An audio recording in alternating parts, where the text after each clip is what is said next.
when you took this job, I presume you would have looked at previous years, what would have happened, and how the fans have vocalised their acceptance before. So it can't have been a surprise when things are going not as smoothly as we'd hope for that to rear its head again.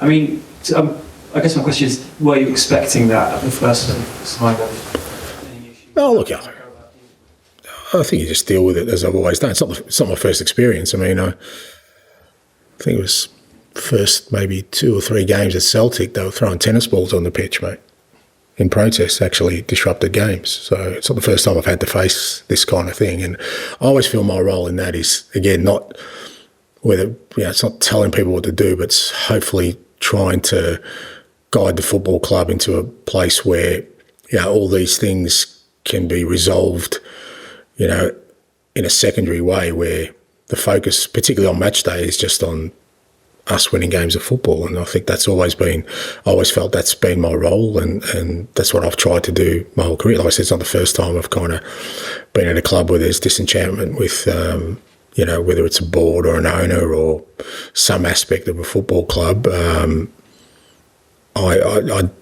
reason I don't take positions on this is because I think my more important function is to make sure that, the football side of, the football club I'm involved in is guiding us forward rather than sort of the other way around. Because I just think there's no real, there's no real kind of benefit in any other focus for me being as, the manager of this football club. It's just me putting my energies into convincing people one way or another about anything, whether that's fans or the board or the media, or I think what we do on the field, particularly on match days, is of primary importance. It feels like it's born of frustration from the lack of trophies. This seems to be the primary factor. Yeah. This is a quarter-final yet, but this is a chance. I mean, whilst your focus is on yourself and your team, do you feel like that winning a trophy could start to heal that? Well, it's the unknown, isn't it, Tom? If I go on the general sentiment since I've been in this job, it feels like a trophy will just make this place transform into something. So let's see. Me personally, like I keep saying, I want more than that. I just don't think it's just about getting a trophy. I think when you want to build a successful, sustainable club in terms of competing for trophies every year, it's more than that. But it wouldn't be the first time I was wrong about something, even while I've been in this job. But maybe a trophy is what it needs. I don't know. And just finally, when you were talking about Russell Martin and Gary O'Neill, it kind of goes against what you're talking about in terms of building something. I mean, what gives you confidence that you're going to have that kind of... It could be confidence, could be naivety, could be I don't care, what sort of, whether people, whether I'm allowed to see it out. I'm just not going to change. Look, I kind of may be a dinosaur in that, but I still believe in legacy coaching. I still believe in doing things that will last and make a difference, and it goes in the face of everything else that's happening in the world of football. I mean, you guys will know better than me. I don't know what the average tenure of a Premier League manager is, but it has to guess be less than 18 months probably. I see very rarely managers going beyond their second year unless they've won something or the club's stuck by them for some particular reason. So, but I just, I keep saying I kind of feel blessed that I'm kind of, at the stage of my career where I am, where, I'm just not interested in any other kind of methodology in terms of coaching, of just going in and, winning something and then moving on and then winning something else. It's, I still believe in, the things I enjoy, like I said, stuff that lasts, and no one's found a way yet to do that in a quick manner. No one has in 1 year or in 2 years built something that's sustainable. Just they've had success, but then it usually falls apart pretty quickly after. So I'm not going to sort of change who I am at this stage of my career, but if I was starting out, I'd probably, I got no doubt I'd have a different mindset. You'd go in as a firefighter, you just go, you know what, I'll get some results, just get this club up and running, you know, think that it's not going to last more than maybe 2 years and see what my next move's going to be. Matt? Can you tell us more about Destiny? Was that just fatigue then? Well, he's probably the only one we haven't given a rest to. So he actually wanted to continue on the night, so we kind of, but obviously the game had started well, so we took him off. And it's just fatigue, and you know, again, the reality is if he plays tomorrow night, he won't play Sunday or vice versa, because he's one of the few. Like, we've managed to give Pedro a bit of a rest on the other side. I mean, the fullback positions are pretty demanding for us, but Destiny, every time I've kind of wanted to, you know, he's had to play Europe because obviously Jed's not available for Europe, and since Ben's been out, he's just played every game, so he's just fatigued. You had Reguilon on the bench for a couple of games, but he wasn't there. Yeah, he had a dental tooth extraction that kept him out of the weekend, so he was bedridden, but he's back available. He's back available. Yeah. Okay. Is he someone who's probably going to leave you next month? I just wondered if you weren't.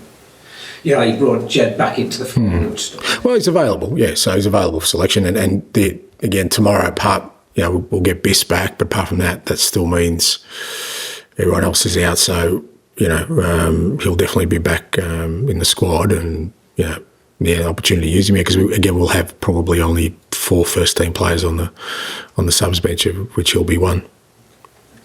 Neil? Just pick up just on a couple of things. You said how important it is the crowd to get behind your team. Conversely, have you experienced in your career when negative reaction from the crowd has impacted the team? Does it impact them, this sort of noise around even on the pitch?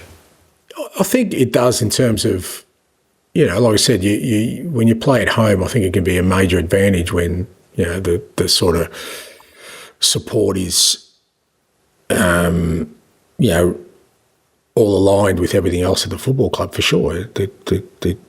It does help, but at the same time, you can't mandate that. You can't tell people how to feel, as I keep saying. So, you know, if there are, you know, sort of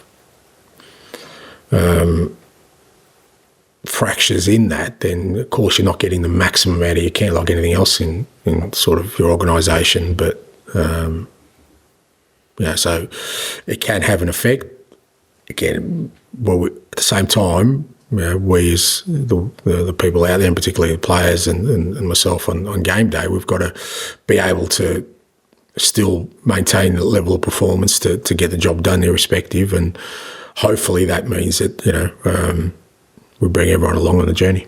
Can I just ask you one other thing about Russell Martin? Just strike from the outside, then if you want to go there. It just seemed a bit cruel that he gets wheeled in post-match, has to stand up front of the cameras, and gets sacked 10 minutes later. It's like, as a fellow manager, do you get that feeling as well? Do you think that was wrong? Is there a good way of doing it? I really don't know. But it's such... I don't know. We've lost all sort of modes of respect in our society where, you know, guys are in jobs and they're putting up, you know, names of who's going to replace them while they're still working, or that, you know, they're going to get... I mean, it's just, you know, we've crossed that line now, and it's pretty much open slate. You can do it whatever you like. You can do it in any way you like, and no one's going to say anything about the fact that a man who, you know, whether it's Russell or Gary, you know, I'm pretty sure 24/7 have just done everything in their power to you know, it's not for the want of trying, and their families, and yet, you know, we just so, as a society, we just so quick to just throw people in the trash and just like move on really quickly with no thought or any care around it.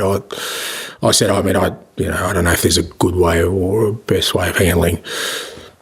That's why I've left before it's ever happened to me, mate. I kind of jump out before that comes my way. But I guess it's just, like I said, we've crossed that line now. I think it's soap and slather. And I get people say, well, managers have always been sacked. But I just think now it's gone beyond that, where we forget there's a human being involved. This job is the hardest job now. In any walk of life, we say politics, this is harder than any job, because, like I said, the tenure and the longevity of this role now means that you go into it, very few are going to come out of it without any scars. I'd have the Prime Minister then. Oh yeah, oh mate, come on. Yeah, I mean, how many times he has an election, every, I don't know, years. I have one every weekend, mate. Yeah, that's what I'm saying, mate. We have an election every weekend, and I either get voted in or out. Okay, Well, good. Thanks. guys. You too, mate.